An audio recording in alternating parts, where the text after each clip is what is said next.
What you want, what you want, what you gonna do when Chevy John don't come for you? Tell me what you wanna do, what you gonna do. Florida man standing in his sunroof while driving his Cadillac down I-40. What you gonna do, what you gonna do when they come for you? Well, hello, everyone, and welcome to my channel. I'm Lorena Creole, and of course, always bringing you that spice when it comes to sci-fi and pop culture analysis. And this is the Welcome to Florida show, where we have fun laughing, learning, cringing, feeling real good about our life choices when it comes to the second craziest state in the union. What makes this show special, of course, July 4th is coming up. It's going to be the 250th anniversary of this great country known as the United States of America. But what I'm going to inform you guys about tonight is actually Spain's involvement in the Revolutionary War. I know. You hear about France all the freaking time. You hear about France helping us out in the Revolutionary War. Well, guess what? Spain actually helped us in the Revolutionary War. And not only did Spain help us out in the Revolutionary War, I have two ancestors of Spanish and Italian, but a Spanish citizen descent who were involved in the Revolutionary War. And you will actually be able to look them up in the registry for the Sons of the American Revolution and the Daughters of the American Revolution. And I'm actually going to give you guys some information at the end of this stream, how if you have a Spanish ancestor who served in the Spanish Army in support of the Patriots in the Revolutionary War, you are indeed can be eligible to join the Sons of the American Revolution or the Daughters of the American Revolution. I bet you some of you didn't even know that. Well, neither did I, until I started researching my family and found my sixth great-grandfather, Don Francisco Xavier Sánchez of St. Augustine in La Florida, and Major Bernardo Maximillian Bello of the Opelousas Militia in Spanish Louisiana, but he was also involved in the battles of Manchac and the Battle of Pensacola. So we are going to talk about that. But before we do, let me bring all my friends to the stage who can make it tonight. We have got Erica from Hanging with Erica and Rob, and we have got Tom F. How are you folks doing this evening? Doing? Are you doing or are you just doing? A little both. Doing. You know? Yeah. Well, I am so glad you guys can join me. I love all the patriotic stuff. I love the Constitution shirt Tom's got on. I love the Bucky shirt Erica has. Bucky's has. I may have to actually drive out to Bucky's. There's more. There's a whole back to it. And get one, because Bucky's, they do not have to do anything when it comes to their t-shirts. Oh, a double-sided t-shirt. Okay. Yeah, it's a double-sided. I thought the back was the front, honestly, but no. I'm not going to stand up and moon you all. They get you with the back of the shirt first, right? Yeah, I didn't know that. The back of the shirt's cuter than the front. That's on the front. Their t-shirts are like amazing, and they're so. Should have just worn it backwards. Hold on. I would say make I might do that. I might do that for Sam's stream just to be a smart ass. I say, do it. Do it now. Well, folks, so glad you guys are indeed here. Let's see who we have got in the chat before we get started. We have got Snortpoopus, the polar bear from Pinellas County. Hello, my dear. So good to see you. Good to see us. Says hello, Humans, other critters. And also one of my amazing mods, along. That guy sucks. Really? I heard he was okay. I mean, word on the street has stuff. It. Yeah, his car can fart. Yeah, he told me. You'll have to hear that. I showed it to the and- granddaughter. She loved it. And that so entertains me. Oh, no worries, Snort. Glad you left a like. We have got the B5 guy here as well. Good seeing you. Of course, Erica is here on the panel with I see Linda. Hello. It says, hey, Lorena panel and everyone in the chat. So good seeing you, my dear. I hope you're doing well. Let's see who else we have got here in the chat. We have got John the Beagle Dad as well, who says, hello, guys. Well, hey there, hi there, ho there. Good seeing you. And we have got Thanasis Felicia Toss. He says, hello, everyone. Good seeing you. Let's kick this off, shall we? With just how crazy Florida gets. For the 4th. This is just a little bit of the crazy.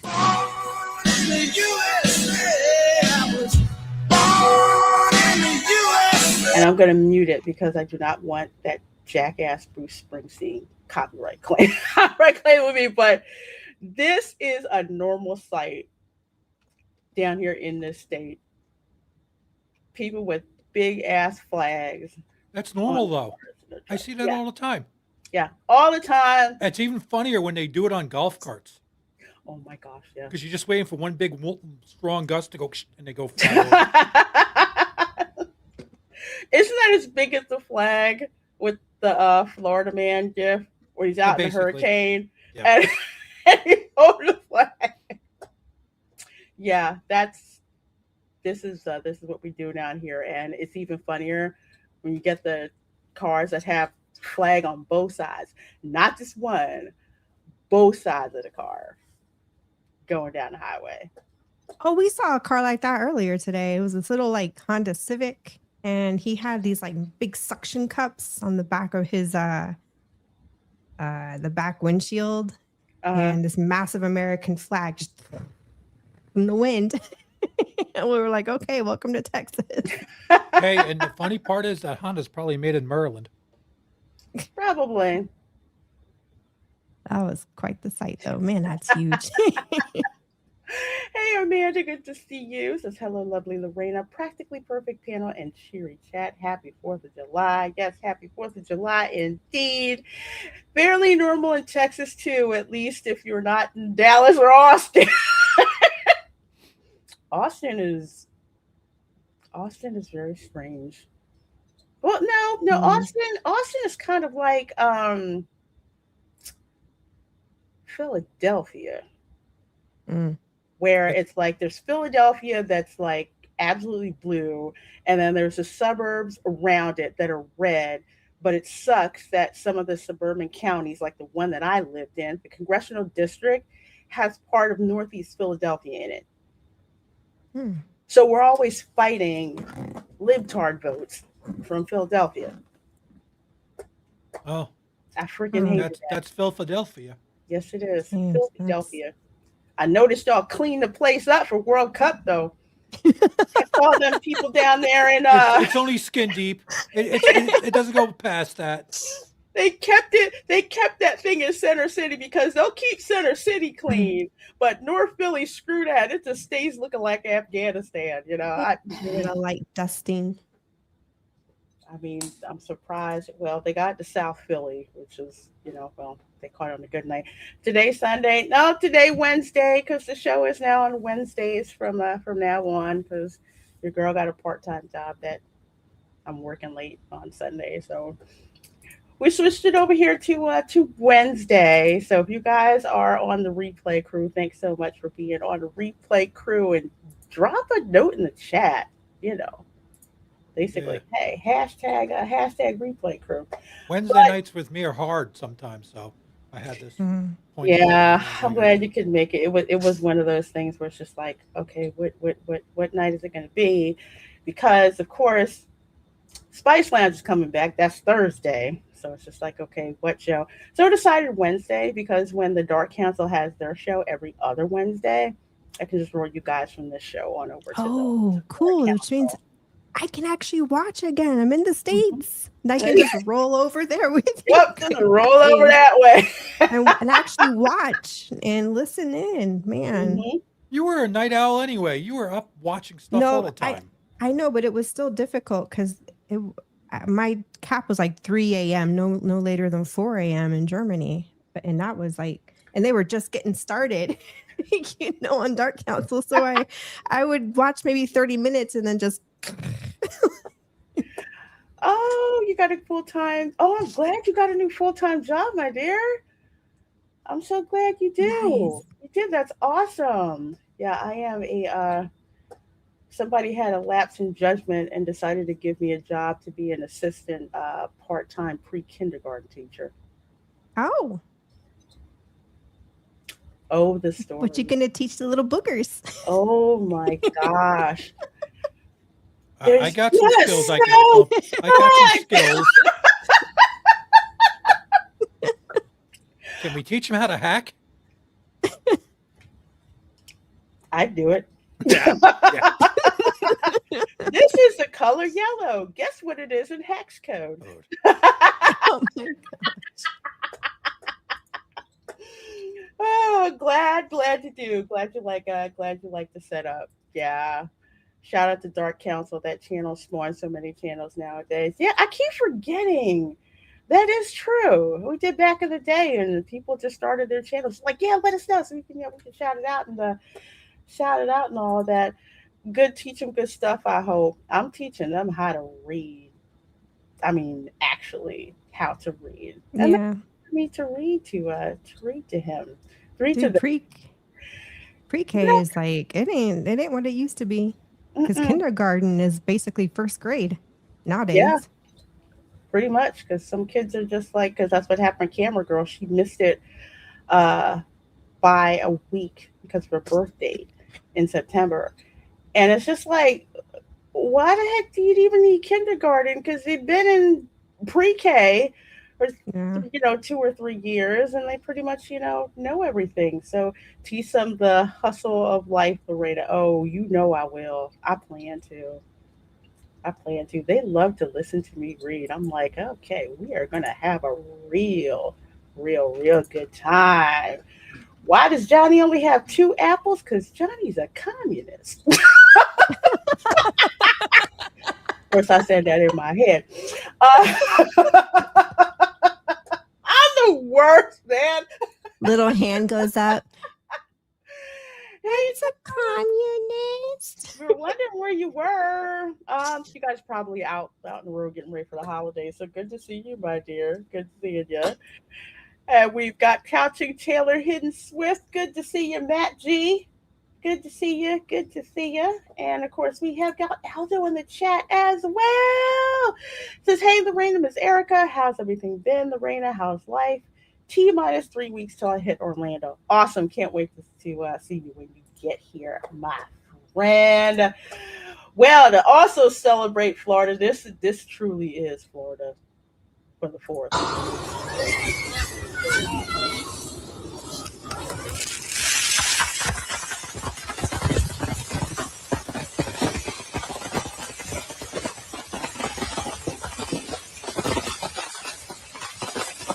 No lies detected, okay? Wow. Man, I still got PTSD from almost burning down mom and dad's house. They used to stop. You let me know if this was your experience too. Okay, first of all, you went to go get the fireworks, not the little sparkler thing. Right. Mm-hmm. I mean, the stuff that could take your hand off if you didn't do it properly. I mean, all kinds of just stuff that was absolutely freaking dangerous. Because that's what you did, In addition to some idiot relatives decided they would, shoot guns up in the air. Duh, the bullet comes back down with that, neither here nor there. But yeah, lots of fireworks. A lot of them not legal. Oh yeah, absolutely. That thing's basically a flamethrower, so I'm just looking at it going, all right, that's Darwin waiting to happen. But that's like how that is literally like how it is. Like I had to light the fireworks, but of course, I would actually read the freaking directions before Yeah, lighting. but are you going to sit there and No, hold the damn things? no. Then again, that's why they Mm-mm. made me go and do it because my other cousin, I'm sorry, this is what your parents told me. They're not too smart enough to figure to read the darn directions. So you're gonna have to go and light it. Because like light it and then it would like some of them, they were kind of like duds. Or like, okay, Mm-hmm. don't It always don't sucked when don't it was a don't go dud. don't go touch that. Don't poke it with a stick. Go tell Uncle so and so to come out here and and check it out. But man, I would set off some crazy ass fireworks. They're the ones that would change color repeatedly. They're the ones that would spin on the ground and make those like loud noise. Yeah, they're absolutely loud. And the same thing here, man, in Florida, they start setting off fireworks 10 o'clock at night, 9 o'clock.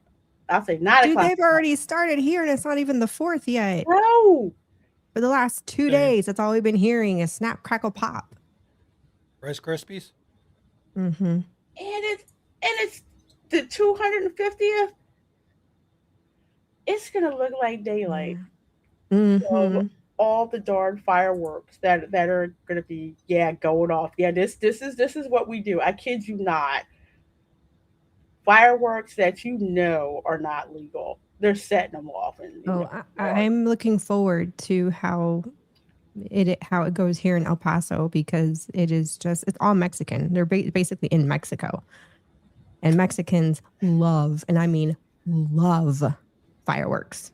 oh, they So this is do. going to be interesting to see. Dominicans love fireworks. Oh my god! And we're all in the same darn state. That they're they're setting up the tents and everything. The side tents that are Mm, white and they've got the fireworks. That you don't see this stuff up in Pennsylvania because they don't do no. that. We got like the little you know punk fireworks. No, no, no, no. Down here, they're selling them fireworks in Publix. They're making it known. It even had a sign in Publix that said, "Please no smoking near the fireworks." I'm like, okay, all right.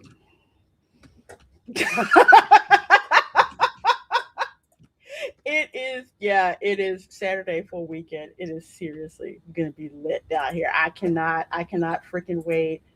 It's always crazy with the fireworks down here anyway, in general. 4th of July is insane. 4th of July and it's the 250th anniversary of the founding of the United States. Yeah, but did you hear what these idiots want to do? But No. Some of them, they're talking because we're under a drought that they don't want people doing that, and they're going to try to fine people. Yeah, good because that's luck. going to happen. That's Good really going luck. to deter them. Snitches get stitches. I'm just like, Yeah. I could see them doing it in Orlando. I could see them going after people in Orlando. I could see that. They're not But you're going not after going them to, in Pine Hills. I'll say that much. it's like, I'm thinking of all the places like, okay, if you live in the middle of nowhere and your neighbor rats you out, Hmm. okay, fine. But how are they going to catch these people? They're not. I This is don't this is know. this is the wrong state to try and do that nonsense. Mm. It's not. It's not going to work. I mean, you may get away with it in Winter Park, but nowhere else. Oh, not in My Florida. town, they might try it. I wouldn't put it past them here. Man. Aldo says last year I went to Marina Del Rey for fireworks because they said it's one of the best places for fireworks in LA, but it was ass. No fireworks, only firefly looking booms in the distance. Yeah, I could have told you that. LA and fireworks, here's the thing about LA. Their fireworks suck. Unless they're shooting a movie. Because one time I woke up at 1 a.m. and you could have swore it was the 4th of July in Florida. Why? They were shooting a movie. So they can do it. They just don't, they just don't want to. Fireworks in LA suck. They suck. Even the local radio station, I think, was it Power 95? I think it was. Big Boy and the rest of them were roasting LA for how awful they were at freaking fireworks. They started 2 nights ago. I feel bad for all the animals. Yeah, my cats know they just go and they just hide. They just hide under the bed, and it's a shame because not getting any rest. Expected to reach 2 billion in fireworks sales, and that's just the commercially brought ones, not the homemade fireworks. Oh gosh, no. Mm-mm. That is true. You know, and that's probably what I'm going to experience are the homemade ones over here. Oh, I got. It's going to be interesting. I can't say it online. I can't do it. I gotta stop. Some of them around me, they got homemade fireworks, and you know they are. You know they are. And in Chile, they banned New Year's fireworks for the dogs. Mm. You just get your pets like a little safe retreat area. They pretty much just go in there and stay. But No, Otis tries to crawl through you. Same thing with Kira.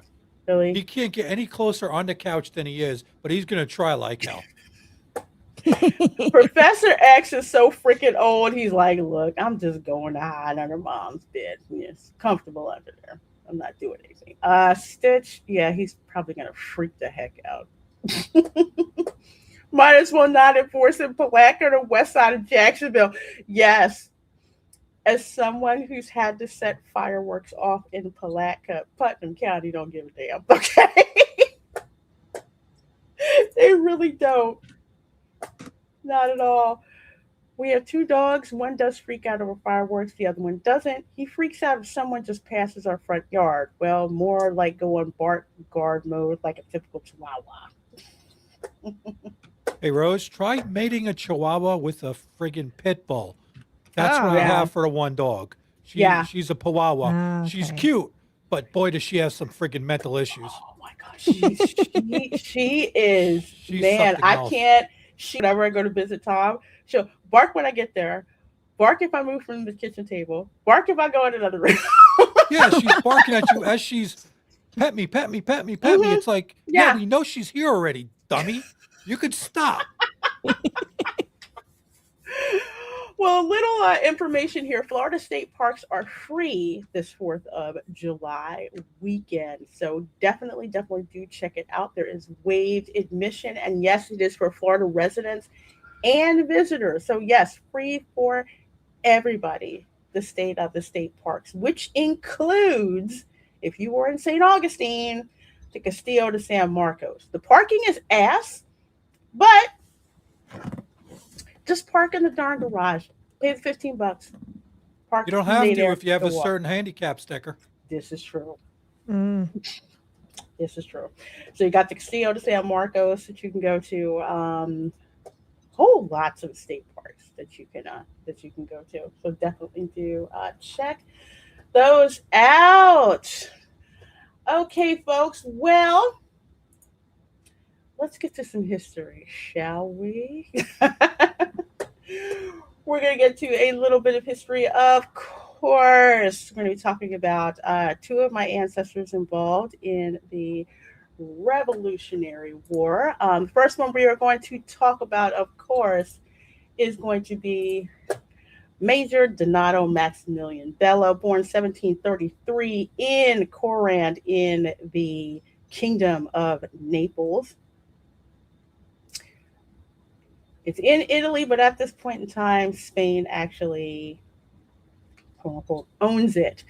So if you hear anyone talk about, their ancestor was born in Coran, Italy, Naples, we're usually descended from this guy. Since and Sam actually talked about this, because borders of nations change, over time.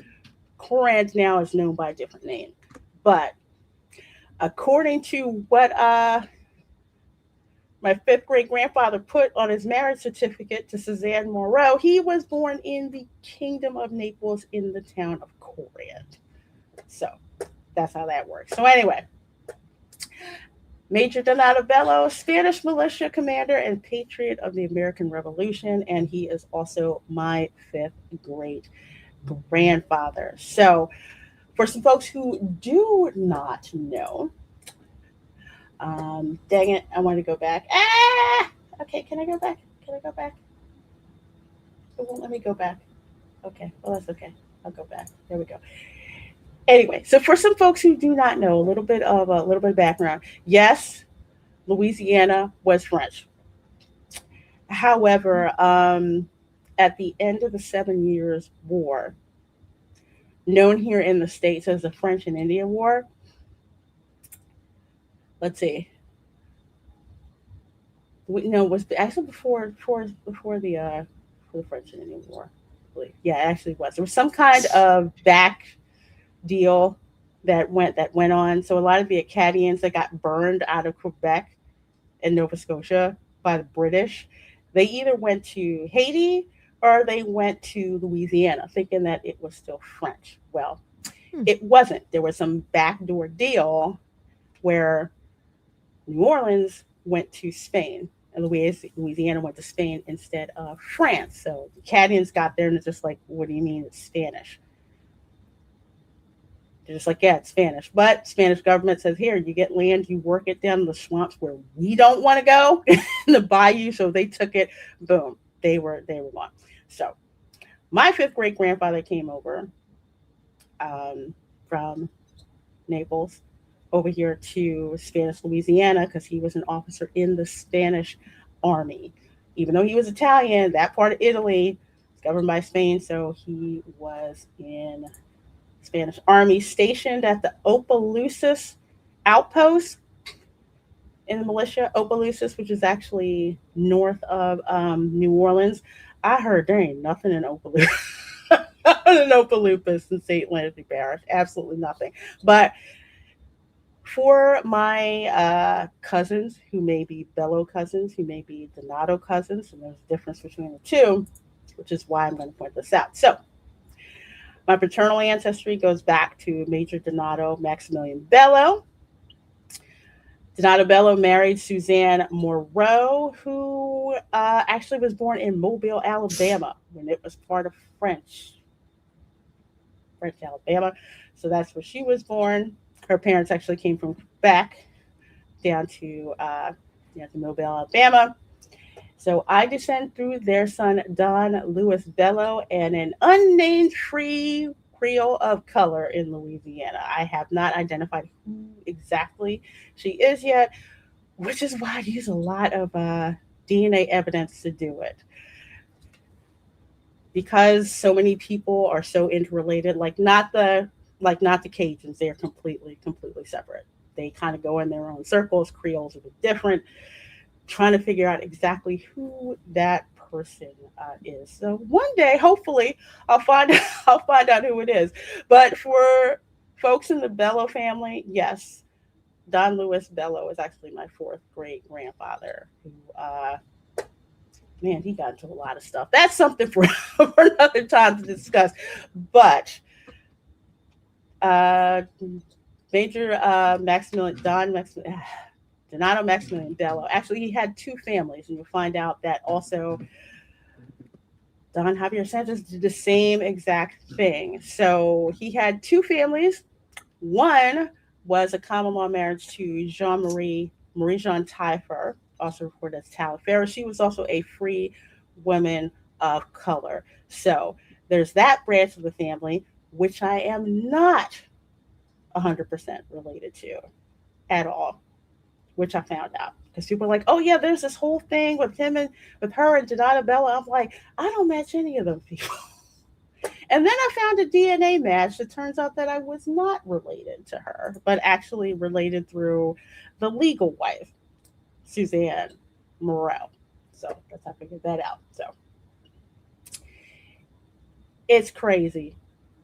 But just to show you just how intertwined a lot of these families were color wise, and it was not anything animosity with that at all. But that was a common setup, like in Spanish Florida, Louisiana, Caribbean, all stuff like that. Usually they'd have like two marriages. They'd have like the legal white wife, and then they'd have the common law marriage to usually free women of color. And that's how they all had children. They were all together, all one big, huge freaking family. So Spain enters the war. So in 1779, Spain declares war on Great Britain. This did not happen right away. Spain was too weak after the 7 Years' War. So France obviously entered the war head on. But Spain could not hint that they were actually helping the Americans, because another thing that people don't really know, Bernardo de Galvez, the town of Galveston is named after him. Clandestine wise, he was sending supplies up the back of the Mississippi River to Pennsylvania to supply the troops. So that winter in Valley Forge, where our troops were literally starving, no shoes, no blankets, or anything like that, eventually they got supplied through Bernardo de Galvez.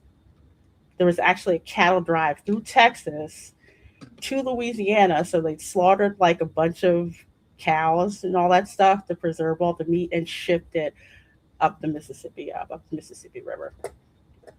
So rather than adopting a defensive posture, Galvez initiated bold defensive sweeps to expel British troops from the Mississippi Valley and the Gulf Coast, relieving vital pressure on the American Continental Army. So there was actually one battle at Manchac, which I believe was in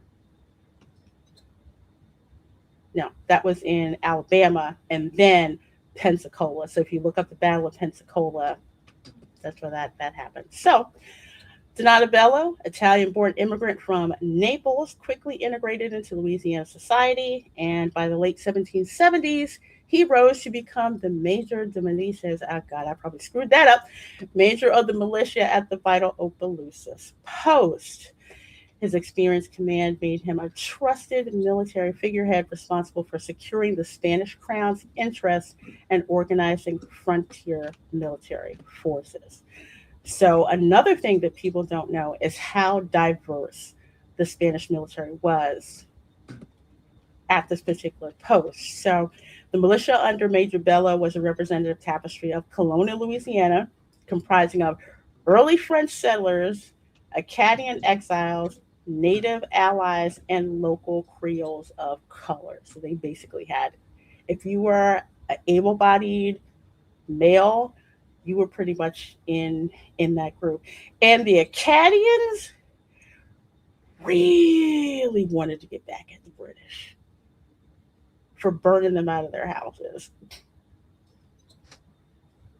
Yeah, up in Acadia. So Bello's capability to rally and maintain this diverse force was paramount in translating Spanish military strategy into direct victory on the colonial frontier.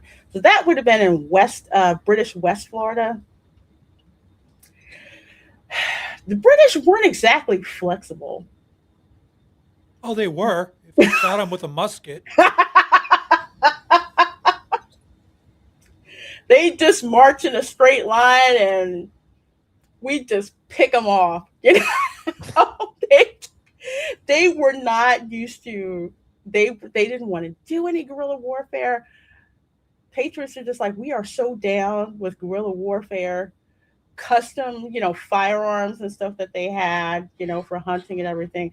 And the Spanish, they were used to fighting everybody. So they're just like, British, yeah, whatever. We know. Y'all not gonna know exactly what you're doing. So let's see. 1779, June, Spain declares war. Governor Gálvez orders Louisiana militia units to immediately organize for offensive operations. This was the official one, because before that, they were doing it clandestinely. So August 1779, Major Donato Bello mobilizes his militia unit, marching alongside Acadian and Creole volunteers toward British outposts. Now, if you want to know if you have an ancestor that was in that militia unit, you can actually go over to, this is weird, but it's true. Go to the Archivos de Indias. I forget the exact website, but it's the archives are over in Spain, and they have the archives of just a whole bunch of stuff and registries from the Americas. You have an ancestor that's over in that list, you are eligible to apply to be in the Sons of the American Revolution or the Daughters of the Revolution. So September 1779, Battle of Baton Rouge. Spanish forces, including Bellow's militia, defeat the British garrison, securing the lower Mississippi River. 1780, 1781, Gálvez continues his campaign eastward, capturing Mobile and Pensacola, fracturing British Gulf Coast operations. So even though this side of my family is from Louisiana, quote unquote, they were involved in fighting in British West Florida because Mobile was a deep water port and Pensacola was a deep water port. So they had that all secured. I see all kinds of people just coming in here. Let's see. I see Keely Chow is here. Good to see you. Other States of America podcast. It's all before this. I'll have to check that one out. There's so many cool history podcasts. And let's see. Spanish like a good fight. LOL. Yeah. Because remember, they lost. Oh my gosh, what is it? They lost Florida due to the 7 Years' War. And Spain was broke. That's the other thing. They were freaking broke. But the Revolutionary War was a proxy war, and a lot of people forget this. It was literally a proxy war. Once the Americans proved that they could actually fight and win battles, and everybody started to jump in. So here's the militia on roll. Of course, Donato Bello. That's my ancestor. He was a major at the Opelousas militia. Militia commander, led campaigns securing the Mississippi line. Michel Brignac, militia infantryman, participated in the offensive capture of Baton Rouge. Laurent Dupré, oh God, my French is really bad. Active service in Spanish frontier defense under Gálvez, and Pierre Primo coordinated post operations under Major Bellow's command. So that's the whole enroll that's there. All those guys. He is buried in the Old Church Landing Cemetery in Washington, Louisiana, erected by the Sons of the American Revolution, SAR. A dedicated plaque honors these 11 Spanish colonial militia patriots for their pivotal actions in the defeat of British forces on September 21st, 1779. It also helped they were fighting the British. France and Spain seemed to never say no to a fight against the British. No. They were just basically like, let me at them. Pretty much for the most part. Although this is the other side of my family. This is the line through Marie Jean Tyfer. So Donato Bello's eldest son, Martin Donato, inherited a crap load of money and land and slaves from Donato Bello because he was the firstborn son. Although he wasn't the firstborn son of the legitimate way, he was still the firstborn son. So he was actually recognized by Donato Bello. So that's how he got like all of this freaking money. And there's a whole branch of the family that descends through this guy. So for people who try to say that, there were people that, they paid to get their relatives out of slavery, I will say that Martin Donato did no such thing. The only person that he freed was his son through one of his mistresses, and that was only when he died. So there's that. So again, because Major Donato Bello's his service is verified, his active military service is verified. That's why I said if your Spanish ancestor is in that militia role over in the Archivo de Indias, that's recognized. You are eligible for membership in DAR, Daughters of the American Revolution, and Sons of the American Revolution, because they recognize Spanish military service. That's listed in the roll. So, anyway, strategic victory, campaigns led by Gálvez and executed by frontiersmen like Major Bernardo Bello diverted thousands of British troops, secured vital supply routes along the Mississippi, and provided indispensable to the ultimate success of the American colonies. And I bring this up to say, for a lot of people who do not know, you had people who were fighting for America before America became America.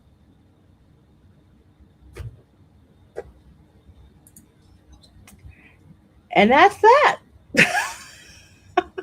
Now, that's not a little bit of information. No, not at all.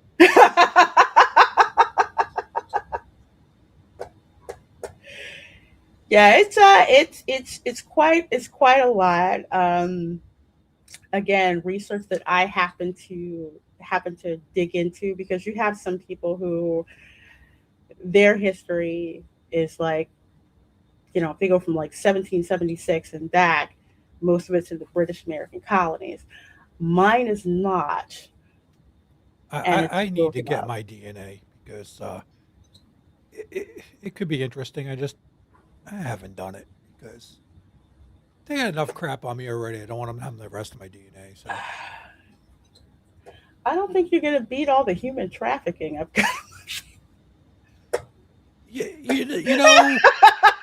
it's not an idea of beat it, but it's my, it's got some interesting parts coming from my mom's side that we don't know much about. The both parts of Italy, north and south of Italy, and before that, my dad's side we pretty much know. I don't know my mom's side, so it makes me wonder, because I'm supposedly half Italian. I say definitely do it. You don't have to tell people what the results are if you don't want to, but it's definitely been helpful. And one of the ways that it's been helpful for me is when I find out just how long my family's been in this country, and just all of the different people that came here. It's very interesting finding out all their stories. It just truly is. But just to show you guys a little bit from this side of the family, so this one here is like my third great grandmother, Hannah Price. Reportedly, she was also a free woman of color in Gulfport, Mississippi, which is about 50 miles away from New Orleans. I know, because before the casino showed up and I'd go visit relatives in Gulfport, Mississippi, I wanted to go to New Orleans because there wasn't crap to do in Gulfport, Mississippi whatsoever. So Don Lewis Bellow is actually her grandfather. And that's kind of how we go back from there. Major Donato Bello, his father, Victor Bello, who was actually, I believe he was a merchant.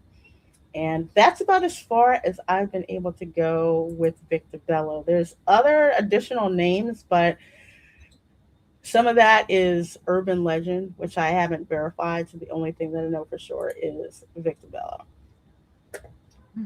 from Naples, Italy. And probably why I cannot stand Northern Italian food. I have a visceral reaction.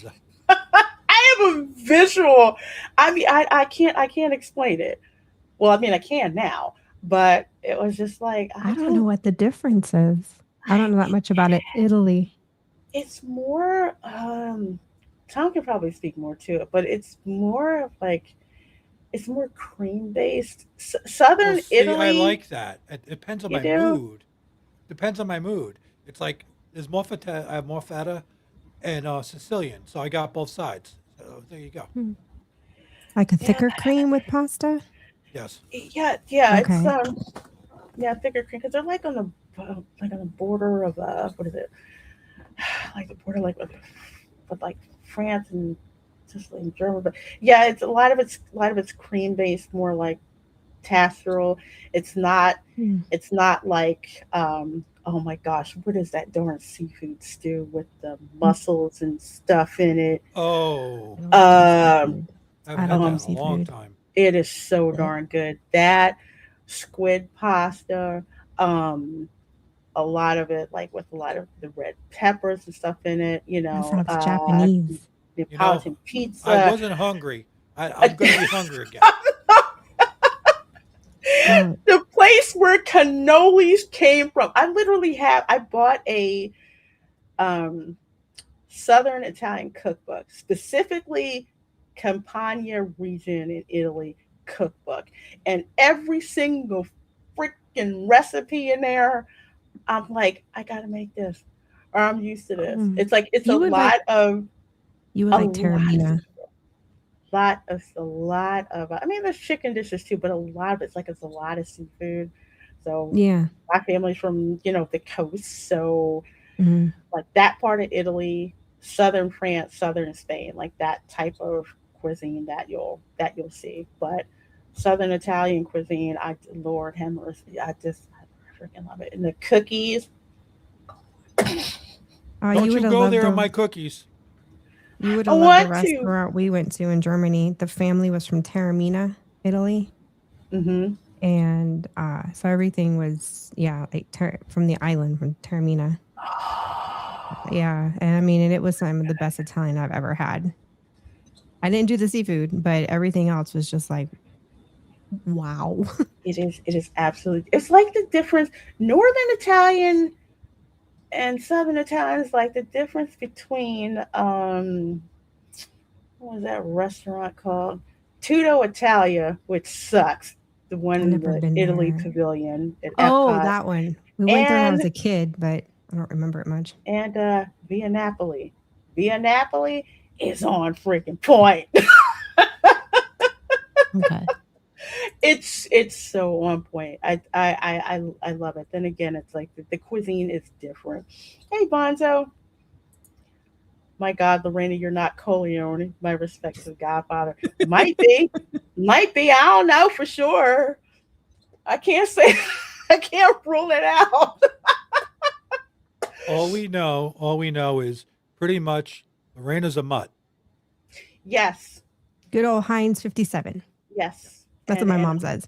and I have to thank the Italians for why I cannot freaking retain iron. That is not a Dang, common really? that is not a common medical occurrence among Black Americans. It is not. Huh. Okay, I It's really a need to get a DNA test done. it's a Mediterranean thing. Didn't Huh. know it like for years. Like I can barely give blood. If I'm gonna give blood, I have to do like a high iron diet before I do that. Ooh, But it's like okay. I cannot absorb iron at all, and that's like a Mediterranean thing, which is why the Mediterranean diet is the way that it is. But no, I cannot retain Huh. iron. Vanessa Williams, she has the same thing with her ancestry because she did a DNA test, which is one of the reasons why I did, because she said there was this whole thing where she couldn't retain iron. Some other people in her family couldn't retain iron, and her doctor was like, "Do you have any Mediterranean ancestry?" She's like, "Not that I'm freaking aware of." Hmm. Did a DNA test. Guess what? Turns out that she did. That's interesting because we have a family member who got a DNA test and it came back with a surprisingly high on the list of Italian descent in the family. And I was kind of surprised to see that.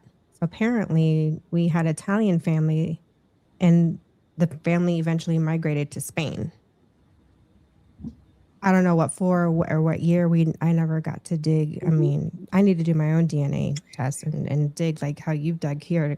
But the iron thing kind of that's interesting because my iron kind of I don't know if it's a real My I don't yeah.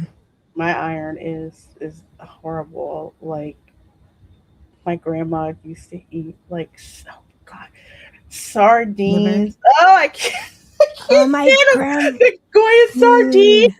Oh my God. My abuelo would eat those straight out of the can. He freaking loved it. Like My it was not. It was so gross. my nana Yeah, would do that all the the time. sardines. My grandfather, I think, was the sardine person. She would suck those things down. I'm like, that Yeah, is like nothing. He disgusting. would just, and it was like to him, it was like the best thing ever. And I'm like, that's gross, but okay. They stink. It just like, oh my gosh, you like crack open a can. Like I would crack open a can of tuna. She'd crack open a can of like those sardines with like sardines, oysters. Yeah, no, I can't with oysters. I have to like chop them up because some of them have a sandbag that's still in them. I just can't. It seems like everything. The only thing that I like on that list of, I mean, there's spinach too, but of iron-rich foods, red wine. I can rock with some red wine. I can't do the red wine. No, Spikes. I can't do wines. It spikes the hell out of my sugar too much. Not even a dry It's wine you insane. can do. Nope. Because of Just the grapes. No, it's not the grapes. It's the way it's fermented, the way it's done. Oh, It just it Dang, that attacks my sucks. that sugar. nice meatball on top of all. Oh, don't! I yelled at her. I said she had a meatball sandwich today already. It is, it's so funny. It's like the basic. Well, my nieces and nephews call it spagooter sauce, but I make it with like Italian sausage and all this other stuff that's on it. Ooh, I love Italian Found out sausage. that's actually a style. I'm like, I have no idea where it came from. I just made it one day and it stuck. But yeah, I'm oh God, I'm a real That snob. moment when your spirit of your ancestors just kind of embodies you in that moment in the kitchen. Kind of like with making Ropa with this story. Oh my gosh, it was so darn funny. I made it once and I was like, I don't know how this is going to turn out. And man, it was good. It was like on point. And Ralph's like, I don't know. He's like, you are your abuelo's granddaughter. He's like, clearly the cooking is there. Gone into you. I mean, because I went to this restaurant in was it Cuba Libre, which is in Philadelphia. I swear it's a tourist Cuban restaurant. Literally. Which means spice level's freaking non-existent. So I order Ropa Vieja thinking, I'm like, oh, that sounds pretty good. I'll try that. Yeah. I took one bite and it was so freaking dry. I swear my Cuban ancestors started cussing the cookout. It was like, you can use it for kindling. It was so freaking No, it's not supposed to be dry. It's supposed to be really like a stew, like wet and I mean melt in your mouth, and the flavor like with the seasonings are supposed to just explode in your mouth. No, this did not. This made me want to explode by spitting it out. That was how dry and not flavorful it was. And I said I could make this better from scratch, which I did, and my family loved it. Like, how the heck did I figure out how to do that? Well, yeah. I made mine. Well, I did mine in the pressure cooker, and it came out perfect. I put it in the crock pot. Crock pot, yeah. Yeah, I make it in the crock pot. So that's like a family staple. I have to make Ropa Vieja, and then it has to go like in individual containers in the freezer. You should try making bistec en cazuela. What's that? It's the translation is steak in the pot. It's basically the same base, like tomato base, but you're using like a very thin, rolled out, like sirloin beef steak. Ooh. Now you can also roll it in ham and put toothpicks in it and let it simmer, slow cook in the same tomato based sauce. Because that Ropa Vieja tomato based sauce is a good base for almost for those types of dishes. You got Ropa Vieja, you have bistec en cazuela, and the rolled steak, which is another form of bistec en cazuela, just with ham rolled. Okay. And boliche is another one. If you ever had boliche, Sounds like a laundry detergent. I've heard of. It's not. It's a little beef round steak with a little salchicha in the middle, a chorizo in the middle, and that is like off the chain. It is so amazing. The only thing I don't like is chorizo, and that is that the reason I don't like chorizo, I have the Creoles from Louisiana to blame for this because the Spanish brought over chorizo. So Mhm. somewhere between the Creoles and the Spanish, we kind of like look, this chorizo sausage is kind of flat. So we came up with something called andouille sausage. So it's literally chorizo, which is the chorizo sausage is like Mhm. really small and like really, really freaking hard. It's like it tastes okay, but it's not as spicy as the andouille. So that's how they did that. It's a blend of native spices, Spanish spices, Mm. French spices, and that's how they came up with Wow. andouille. So if I Huh. had never tried andouille, You chorizo would have probably been would like okay. chorizo. Yeah, so chorizo, it's I wouldn't turn I it never had down. that, so now I want to try it now. Just You gotta try andouille sauce, and not the Hillshire Farm andouille. That's if no, no, you no. know I don't that's if like. you're stuck. Yeah, Get like yeah. Conica or something where it's small batch andouille sausage, which is oh my I'd gosh. like to find a meat shop, like one of those carnicerias, that a butcher shop, where they make their own from scratch sausages. Mm-hmm. But I haven't found that yet. Not here, anyways. And yeah, my golly, did an English person make it if it was that dry? It was so it was so bad. I don't get I it. Like, how do you get that kind of dish I, so dry? I'm like, I you're would supposed to. It's supposed to cook in basically a very liquidy sauce. Like, how did that? What I did was you do? Leave it on the stove until all the sauce just evaporated out of it? I, I don't know. Or they left it under the heat lamp. I don't know. But it was so wrong. My girlfriend was with me. She was looking. She's like, "Your face. What's wrong?" I said, "Every freaking thing that's wrong with this." Uh, Granted, that was the first time I'd had Ropa Villa, and I knew something was wrong with that. But yeah, just like you're like, Erica I said, know it's not Ropa supposed to Villa, taste you've good. got like that beef that's simmering in a base of Mhm. tomato sauce, Yeah. cumin, and oregano, and a freaking bay leaf. Yeah, you're basically making your own sofrito And from olives. scratch, a Yeah, red based sofrito, yeah. not the green. And then you literally cook it with broth mixed with that. But you Mm-hmm. don't want to water it down to the point where it's just soup, Now, but enough to that, where and you cook it down, mm-hmm. you know. And I mean, if you want to do it, I've seen it done a million times on the stovetop. I just don't trust myself. So I just throw it in, I throw it in the didn't. pressure I cooker. like the crock pot better because I did it in a crock pot because I was like, I don't have time to watch over it. And ever since I had Hmm. done in a crock pot, that's exactly how I like it, exactly how I make it. The only thing I do at the end is like an hour before I'm going to serve it. That's when I go Oh, and that I was the get other the thing. Spanish olives with the pimento. My Oxtail. whole family, we used to eat those darn things and pop those suckers like candy. So you got to put Ox that in there with the brine and stir it up, and then it's done. Oxtail is another way. You could also do oxtail in that same sauce if you Yes. wanted to. There's like million different ways you can do oxtail, but I freaking love oxtail. Oh my gosh. Oxtail. My mom makes the best freaking oxtail. So Assassin says chorizo is God's gift to Spanish communities. Yes, It it is. it And it I is. enjoyed every minute of finding those Spanish chorizos in Germany. It was It's great. like What? it is, Yeah. but Because they I had you're in Europe, they import all kinds of stuff from other yeah, countries. They're sharing they do. food with each other. So you can find like produce from other countries almost anywhere in Europe. Yeah. Yeah. I mean with chorizo because Yeah, I they was had trying to chorizos. explain to And somebody how to make red beans and rice and they couldn't find andouille sausage.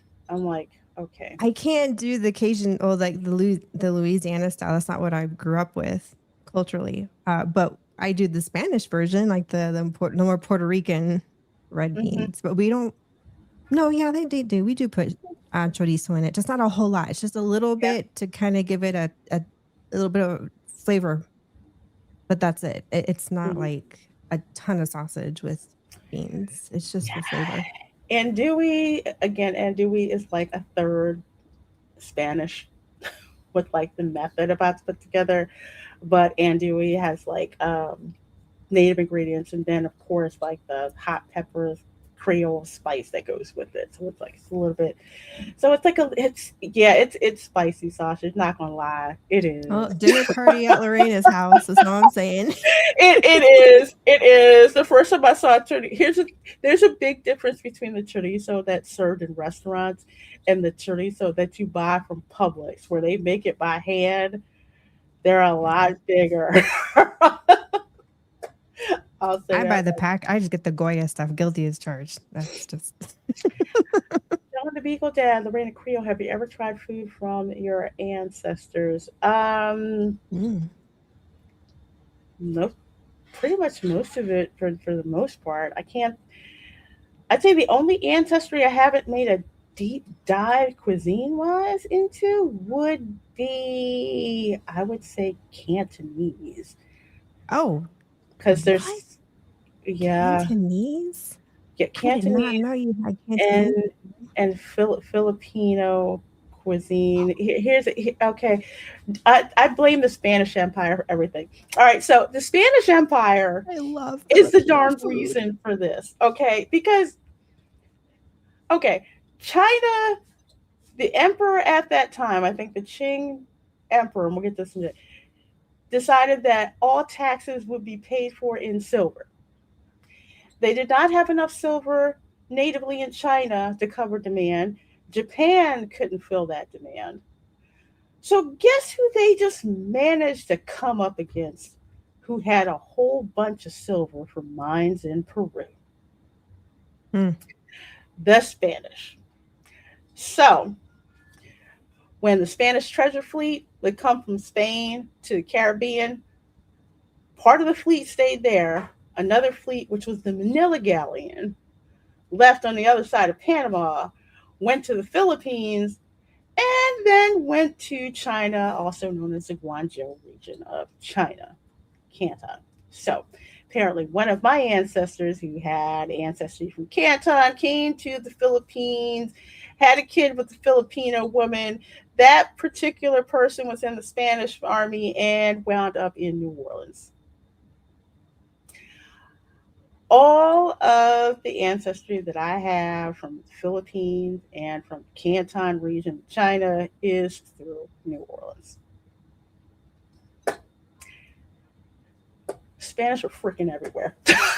Also, if you go to the museum at Valley Forge, because we didn't have the US dollar, there was no such thing during the Revolutionary War. The coin of the realm, the British like to say that it was a pound, but it's not. The coin of the realm was the Spanish pieces of 8. So the pieces of 8 was legal tender worldwide. That was the first worldwide tender. Spanish pieces of 8, you could actually use that in China. You could use it in the Philippines. You could use it in the Americas. If you go to the Museum of Valley Forge, you will see several pieces of 8, Spanish pieces of 8. You want to see that? Pros, awesome food. Cons, lots of dishes. Yeah. So I'm looking into that Cantonese and Filipino cuisine. And yes, oxtails are so expensive. It used to be cheap food. No. Not anymore. It's like a once a year or once every 6 months dish now. I don't know. Yeah, I can't believe how freaking expensive that is.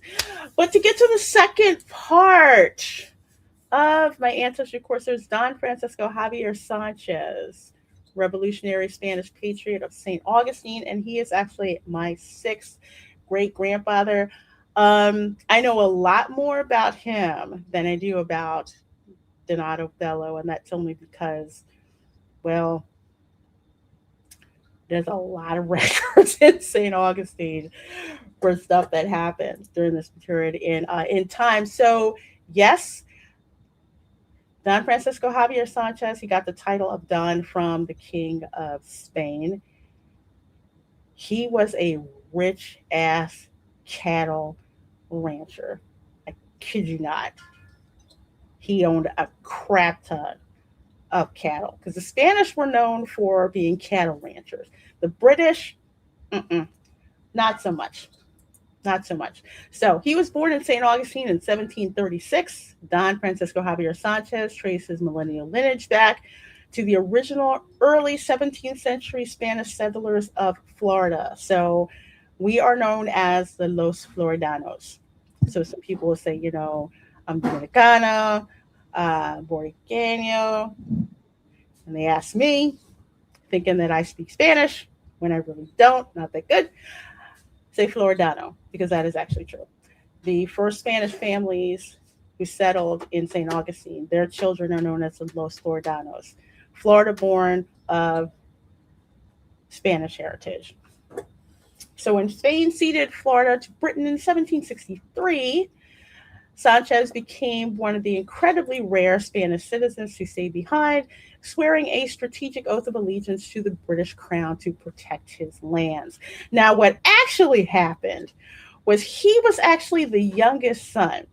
So when Britain took over East Florida, all the Spaniards were getting, the Floridanos were getting the heck out of there. And they were all going to Cuba. Well, Don Francisco's brother was engaged to, I forget what the heck her name is, but he did not want to stay in Florida and let her go to Cuba. So Don Francisco, who was 17 at the time, stayed along with his other buddy, Manuel Solana. They stayed in Florida. And everyone else went to Cuba. So what he did was Cubans like selling their land because they wanted to go back to Cuba. They were like, we're not coming back here. British are taking it over. We're not going. So he actually bought all their land and held on to it. Because eventually when Florida returned back to Spanish hands and they wanted to come back, it's like, oh, how much you want to pay for that? Another way how he got really rich. So when Spain ceded Florida to Britain in 1763, yeah, we already talked about that. Okay, sorry. It's been a long night. Cattle tycoon of Palm Valley. So he really took advantage of the military trade because the British got stationed in St. Augustine, which is to them worse than going south of hell. Think about it. Woolen British uniforms, and you are in that hot ass Florida. They were not used to it. They didn't like it. The British Empire wasn't exactly supplying them the way that they should, and my sixth great grandfather had all the cattle and provisions. So during the 20 years of British occupation, Sanchez leveraged his political neutrality to build a massive commercial empire. He acquired over 1,000 acres of prime land in Palm Valley, positioning himself as the primary meat supplier for incoming British troops. And his biggest plantation was actually run by one of his slaves, Felipe Edinburgh, the one that wound up suing him years later, because according to Spanish law, if he paid the cortación, he was supposed to take it. Don Francisco was supposed to take it. He did not take it, and he did not take it very well at all. So basically, he had this guy, Felipe Edinburgh, one of his slaves from, I forget exactly where in West Africa. He ran the whole thing. All of Don Francisco's plantations, all of that. He left it to him. So his massive cattle herds and supply chains made him one of the wealthiest citizens in St. Augustine. He managed to supply complex supply logistics, securing trade relationships that survived multiple political transfers of power in Florida.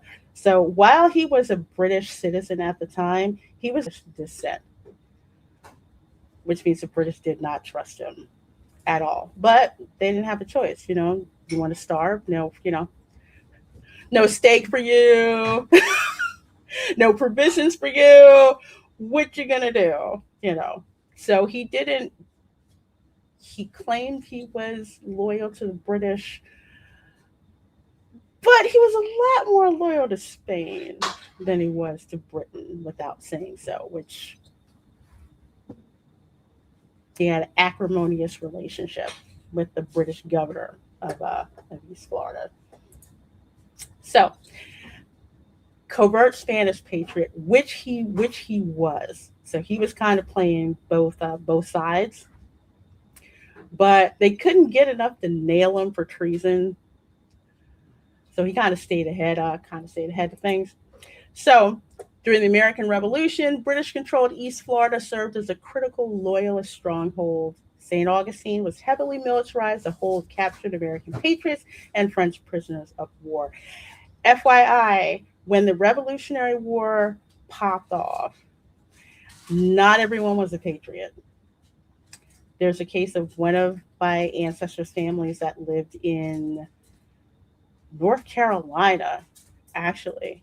Half the family was loyalists, half of it was patriots. One of them was a patriot. He wound up getting shot in the door of his house with his own gun by some loyalists who eventually got hanged. But you had loyalists who were like, you know what, it's not safe. We're leaving. We're going to East and West Florida, which is what a lot of them did. But Castillo de San Marcos, if you go there, that was for, at the time, they renamed it to Fort St. Mark. And all the American POWs and French POWs and Spanish POWs, that's who they would house there. And they really did not take care of them very well at all. So while outwardly profiting from British military provisions, Sanchez used his influence to clandestinely support Spain and the American Revolutionary cause. So 2 ways he did this, and this is what got him into, which made him eligible, or say, made his descendants eligible for inclusion in the DAR and SAR, was for rendering aid. So you don't necessarily, your ancestor doesn't necessarily have to fight in the war to get recognized. You can also render aid. Like another one of my 5th great grandfathers, all he did was make swords for the Continental Army. That's how he got in. So 1, he aided paroled Americans. So when paroled American prisoners were exiled on the Nancy in 1781, British authorities refused to feed them. The British did this a lot to Patriot prisoners. Some of them died off on prison ships off the coast of Charleston and Savannah. Scurvy, all of that. They wouldn't feed them. Just like, look, you just stay and you just die. Sanchez personally used his wealth to buy food and clothes for everyone on board, sustaining them for the voyage back to Philadelphia. So the British didn't pay for that. He paid for that. And the British governor did not look too kindly on that. But it's like, what you going to do? You say something, no steak for you. No steak for you. No soap for your ass. None of that. What are you going to do? Soap for your ass. Not going to have it. So, rescuing shipwrecked troops. So, in 1782, Spanish soldiers captured by the British shipwrecked off the coast. Sanchez clothed and housed them, then personally financed and fully provisioned a massive brigantine ship to safely transport the soldiers back to Havana. He already had a bunch of ships that he used for running slaves from Africa to the Caribbean. So this was not a hard stretch for him because he was rich and had plenty of ships. But the fact that he did that, and he was a quote unquote British citizen of Spanish descent, again, it didn't look good. But what were they going to do about it? Nothing whatsoever. So my ancestor, Don Francisco Xavier Sánchez, had the great pleasure of sailing to Havana to tell them that the Patriots had actually won the Revolutionary War. So he was the one who went to Cuba to tell the Spanish government the news that we'd actually won. So a little bit about how my family goes into this. So again, he's got 2 families. He's got the first family with his common law wife, Beatriz de Pedra, who was actually a free one of color. She was actually born in Charleston. Her mother was a slave. Her father was a French Huguenot named John Stone. And when the Stono rebellions popped off in Charleston. He sent her to Fort Mose in Florida, Spanish Florida, which is the first free black settlement in the Americas. He sent her there for her safety. Well, that's where she met Don Francisco. So he did not marry her for social reasons, but all the kids that he had with her, they were all recognized by the family. So once he died, because he died without a will, they actually petitioned the court, but his wife at the time, or say his widow at the time, who was my fifth great grandmother, Maria del Carmen Hill, basically said, yeah, their father wanted to provide for them. So they were all provided for, got part of the inheritance and all that. So that's why there's two lines there. I definitely descend through the one through Maria del Carmen Hill. The one with Beatriz de Piedra, and this is something that I'm hoping to start to do whenever I get some time. My thesis is to prove that I actually descend from Beatriz de Piedra as well. Because there's a bunch of us that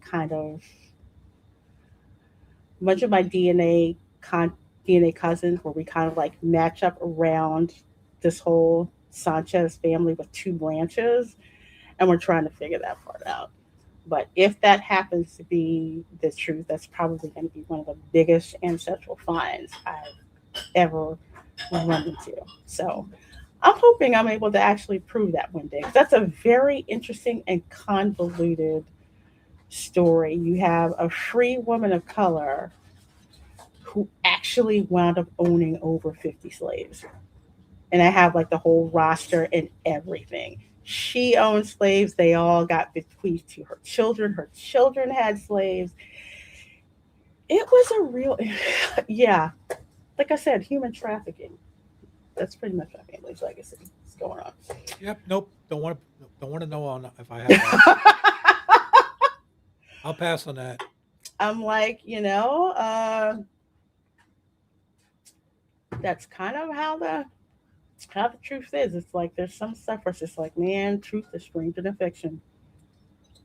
I go into the Historical Society in St. Augustine, and I'm trying to tell these people, and I mean that very politely, I'm like, no, I descend through Francis Roman Manuel Sanchez. They kept thinking that I was descended through Jose Sanchez, which is one of his kids from Beatriz de Piedra, and that's actually a free settlement, I think, up in Amelia Island, I think. So that part was well known. My branch was not well known because after the Patriot War, my particular ancestor became persona non grata. So he and a bunch of Georgian farmers moved to Alachua County.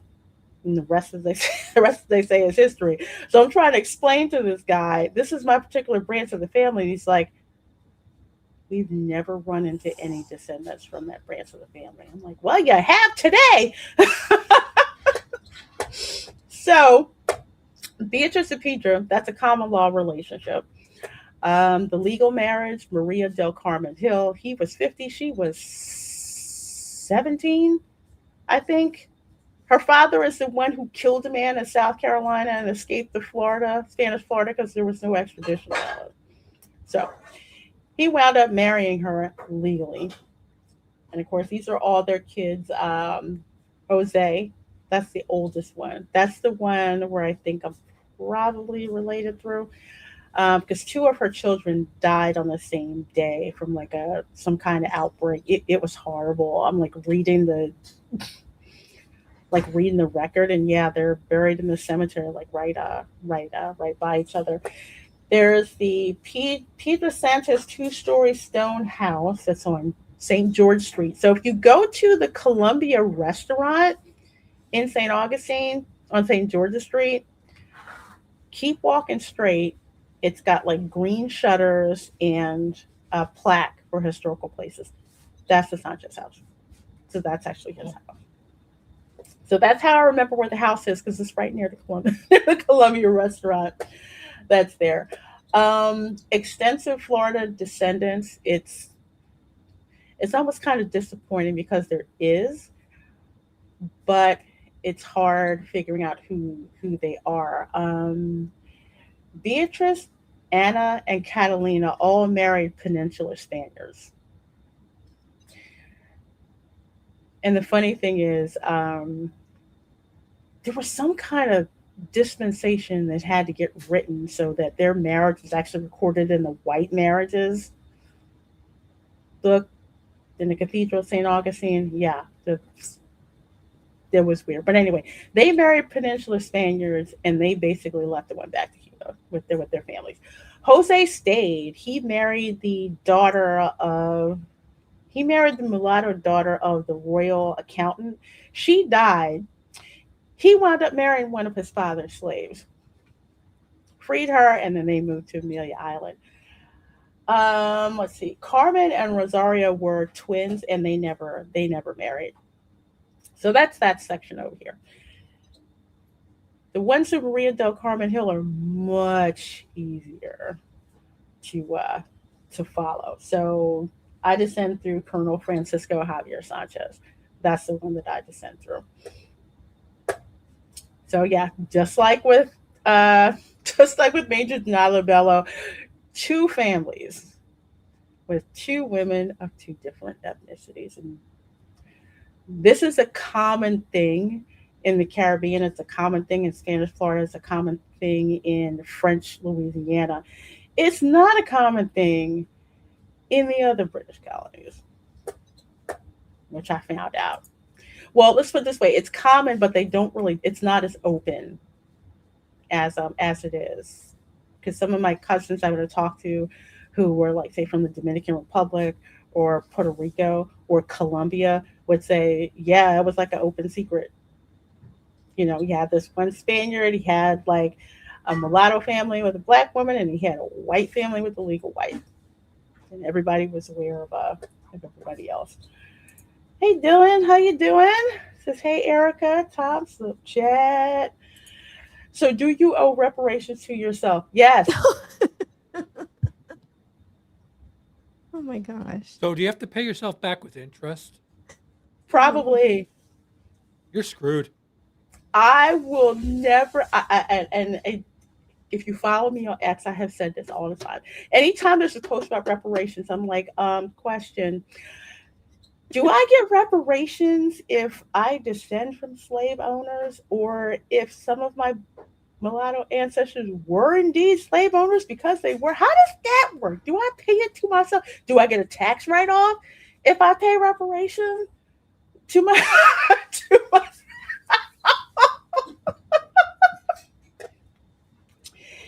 Yeah. Oh man. The reparations argument is ridiculous. The only people who are going to get rich are ivory tower intellectuals who get paid off for this nonsense. It's not going to happen. Because if it did, y'all would have cut a check already. Not going to happen. Not going to happen. Because again, people like me who exist, who descend from slave owners, they're not going to give us reparations. Probably get us to pay them, but no, it's not going to happen. And that's the dirty truth of what's going on. Like with like when I mentioned about Martin Donato, my half fifth great uncle, the one that got all the property, he owned slaves, and the only one he freed was his son, who from an enslaved woman, and when she died, he finally freed her. Yeah, so you had black slave owners. They weren't doing that. The free relatives. No, that never. Okay, if it did happen, probably 0.0005%. But no, they were in it for the money because slavery was an economic institution. It was an economic institution, and racism was the enforcement lever. That's exactly what it was. So, yeah, you had some who, as a matter of fact, his family, they were fighting for the Confederacy. They had to escape to Mexico at the end of the Civil War, so they didn't get slaughtered. Yeah, history is something else. People having multiple families, hence why the rise in chancellor assaults and concussion.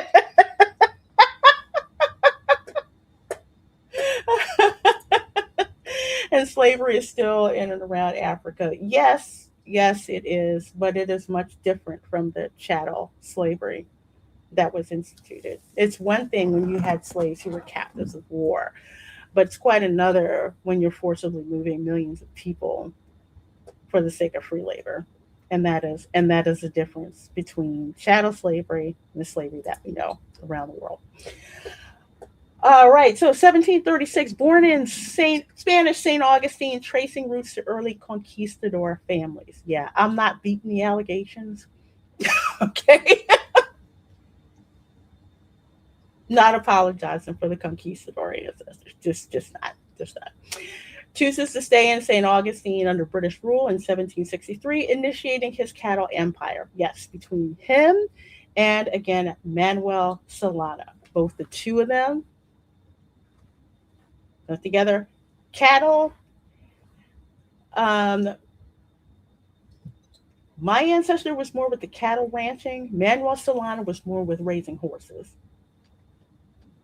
Either way, they were making money. 1781 to 82, finances and feeds American POWs and Spanish shipwrecked troops. Also, 3 signers of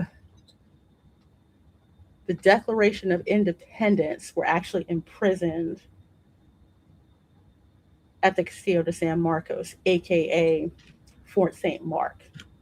So those were the 3 that the British were going to put on a ship and not give them any provisions to get back to Philadelphia. But my ancestor paid for it. They got to Philadelphia. 1787, marries Sarah Maria del Carmen Hill, securing maternal Creole lineage. Yes, her name was Sarah Hill, but she had to convert to Catholicism before she married Don Francisco Xavier Sánchez. Hence, her name moved from Sarah, changed to Maria del Carmen Hill. And that's the whole deal with that side of the family with Don Francisco Xavier Sánchez. And I will show you really, really quick what the lineage is. So my 3rd great grandmother was named Frances Sanchez. From what a lot of my Latino DNA cousins have told me is that names mean things. And there wasn't really a lot of variations in names. That's why if you're like, yeah, well, her name is Maria.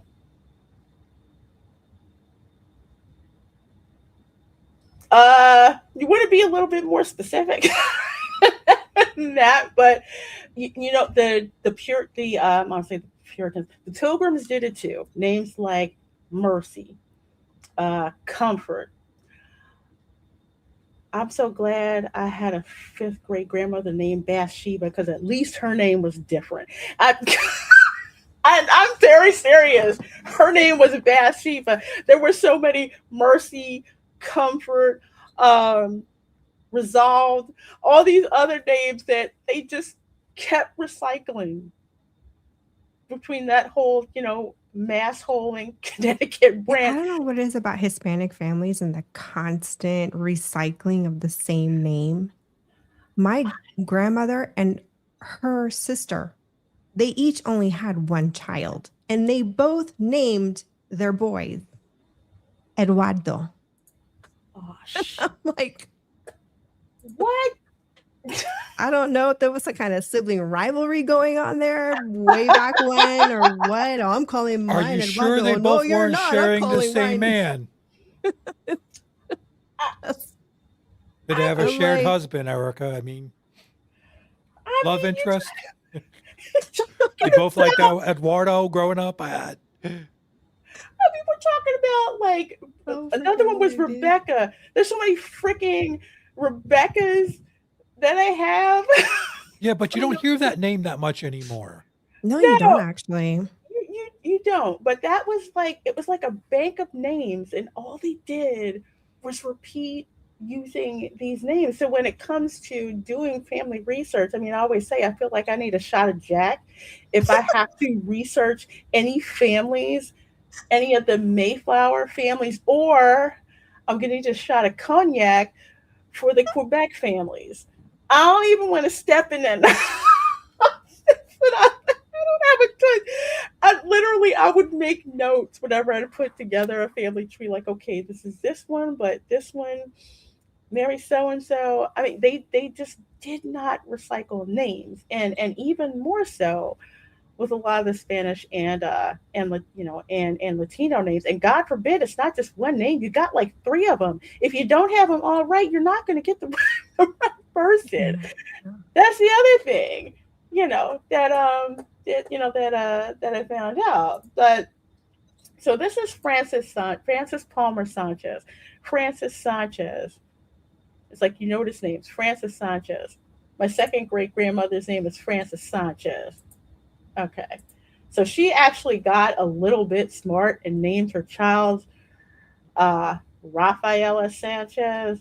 What? Well, Stanley named him Rafaela, but the census person wrote it down wrong and wrote Rafaela instead. I'm like, who the heck is that? And then she's got great aunts that are named Rafaela. So you see this recycling of names that go on. So basically, he wrote the wrong name, the same way that he wrote my second great grandfather's name, because his name was Mose. I thought it was an error. They're like, no, it's Moses. No. Yeah, Raph is technically third generation Raphael, and he doesn't really like his name, so he's like, just call me Raph. He's like, all right. They just completely effed hers up, because it's like, where'd that P freaking come from? It doesn't make any sense. But that's what they did. So it's like her mother's name was Francis, her father's name was Francis, his father's name was Francis. Francesca. Okay. Yeah. I got named after my dad's feet, but I'm same name as my dad. So when my first half brother comes along, my dad wanted to name him the same as me. And my stepmom was like, absolutely effing not. There's no way you're doing that to those kids. and I talked to my dad. I said, Dad, you know what? Mom told me that my name was going to be Eric until she seen my feet. That I had your damn feet. Okay, so what? You decided that wasn't good enough? Now you wanted to get another one? You didn't give me the name Junior. So what are you going to do? Just me, the same as you, and then this, what? My younger brother became the same exactly? That's not confuse the hell out of everybody. Just no. It's always not the women. Sometimes it's the men. Mm-hmm. Yeah, we didn't do that to Christian. We came up with his own independent name. Mm-hmm. I'm like, we're not going to recycle names. I hear you. I came up with a camera girl's name thinking that I was different. Turns out I wasn't. I'm like, what do you mean? I thought it was going to be some kind of, but not as annoyingly unique as my name was, as my government name was or is. That's like the longest freaking name to spell. So many people mispronouncing it. And then, if you speak Spanish, you're going to pronounce it completely differently, which is exactly the way my mother intended for it to sound. So that's her revenge from the grave, pretty much. The first time I saw your full name, mm-hmm. I just remember I looked at you and said, I ain't going to freaking try that. Nope. But if you're Latino and you pronounce my name, it sounds like my mom is calling me. I kid you not. To the point now where if I hear any lick of a Latino accent, that's exactly how I say my first name. So I don't get that. What was that again? They're just, okay. And I'm like, okay, that's okay, Ma. I get it. But yeah, here's all the people, all of them together. Interesting thing, Francesca P. Young, actually, yes, Latina. Her mother, we don't exactly know who she is, except goes back to Spanish Caribbean, but her father was of British descent, actually from London. Henry Young, who I didn't know his name was Henry. I couldn't find him in any of the Spanish records. That's because in the Spanish records, he's listed as Enrique Young, not Henry, which is really interesting. He was a loyalist. That's why when he left Savannah, because his family was one of the surveyors for His Majesty's Surveyor Service. So, yeah, that's how we got that. So, hope y'all learned a lot. That's a lot of information, but just wanted to share that with you guys to basically just show you that. I mean, everyone hears about the people who fought in New England for independence, but realize that there were also other people out there who were not Americans fighting for America before it became America, mainly because they believed in the idea of America. So you guys have been awesome. Erica, you want to tell people where they can find you and what you got going on? Yeah, just same old on Friday. I know we've been taking a hiatus last 2 weeks. Our stuff came from Germany and then the cars showed up at the same time, and we had to take a 6-day road trip across Texas to pick up both the cars. So we have stories, and yes, we are going to tell those crazy road trip stories this Friday at, hang on, let me get this right. But yeah, 5 p.m. Mountain Time. Yes. I had to remind myself of that. Yeah, on our channel. And I hope you guys can make it because we have a lot of fun just chilling and hanging out. Okay, I hope I can. I can't even express to folks how crazy my summer classes are. So hopefully I can make it, if at least just be in the chat, have you guys on so I can listen to all these cruel. I can talk through my Invisalign. Cool stories. Tom, what you got going on, and where can people find you, my dear? Well, I started a new little side channel for my Bark Magnitude project with some interesting dog songs, and I mean that they're from the dog's point of view. They're definitely a new hybrid of metal and doo-wop. Oh. Yes, it's very interesting. And I also dropped a video on my absolute hate of what Disney just did to the Pirates of the Caribbean. Yeah, I saw that, man. I forgot to get back to you. Yeah, so I dropped a video on my regular channel on that. So I've been busy, and then I'm going to be, hopefully hanging out with Erica and causing trouble on her stream again. But Always. yours around. I'm around. Yes, it's a dog pound, but no, it's called Bark Magnitude. And I have another new track coming out Monday that is going to be insane. All right. Well, folks, make sure you check out Tom's channel. Make sure you check out Erica's channel. My channel's a little, at least, we got the Welcome to Florida show back up and running. I'm taking a hiatus from the watch parties until after my summer classes are over. And, of course, Spice Lounge is going to start up in August when my summer classes have ended. So we'll be back to the usual fun schedule. So you guys have been awesome. Thank you so much for hanging out with us. Let us know in the comments what you think about the show. Did you learn something? Did you learn something you really wish that you hadn't have? Anyway, let us know. I learned I'm hungry, damn it. He's Take hungry care, for everyone. Bye. seafood from southern Italy. Oh, Jawohl. I wish I could. Bye.